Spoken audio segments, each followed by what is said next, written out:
पक्षामध्ये आपण उभाटा गटाकडून उमेदवारी अर्ज दाखल केलेला आहे. काय प्रतिक्रिया आहे? गेल्या अनेक वर्षापासून प्रतीक्षेत असलेली या स्थानिक स्वराज्य संस्थेच्या निवडणुका तब्बल 8 वर्षानंतर कार्यकाळ संपून 3 वर्ष झाल्यानंतर सुद्धा या निवडणुका होत नव्हत्या आणि आता या निवडणुका या ठिकाणी होऊ घातलेल्या आहेत. येत्या 15 तारखेला जानेवारीच्या या निवडणुका होणार आहेत.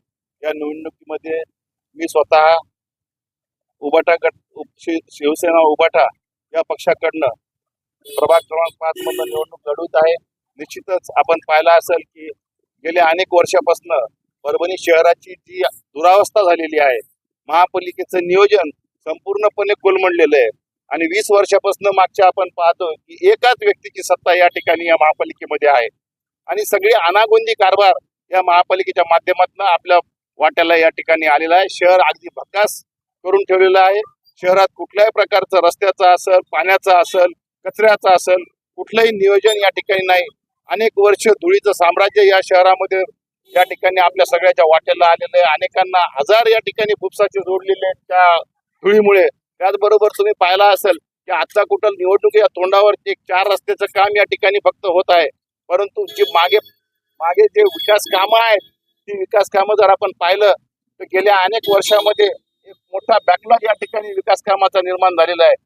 मागच्या 20 वर्षाच्या यांच्या सत्ताधाऱ्यांच्या या सत्ता काळामध्ये कुठलं एखादं काम ठोस असं तुम्हाला जर सांगता येत असेल तर पब्लिकनं आणि जनतेनं सांगावं की यांनी काहीतरी केलंय परभणीच्या विकासासाठी. कुठल्याही प्रकारचं नवीन योजना नाही.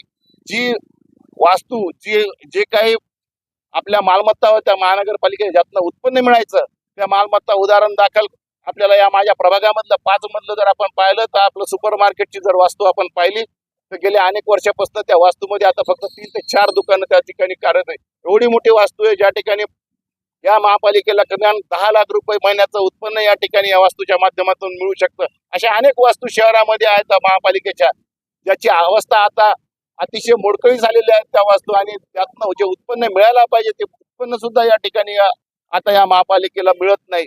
तर अशा प्रकारे ऱ्हास या ठिकाणी या महापालिकेचा या शहराचा या सत्ताधाऱ्यांनी केला आणि ही सत्ता बदल या ठिकाणी निश्चितच या वेळेला परभणीकर एक जाणीव ठेवून की बाबा आपलं परभणी, स्वच्छ परभणी आणि सुंदर परभणी कसं करायचं या भूमिकेतून यावेळेला बदल घडून आणतील. आणि मला खात्री आहे की आताच आपण पाहिलं असेल की मागच्या काही दिवसामध्ये आमचे खासदार माजी नगरसेवक जे की आमच्या पक्षामध्ये सामील झाले, त्यात उदाहरणार्थ माजुलाला असतील, श्याम खोबे असतील, दिलीप ठाकूर असतील किंवा अजून नंदू दरक असतील, तर एक चांगलं मजबूत उमेदवार या ठिकाणी आम्ही या निवडणुकीच्या अनुषंगानं आमच्या शिवसेना उभाटा पक्षाकडनं दिलेले आहेत.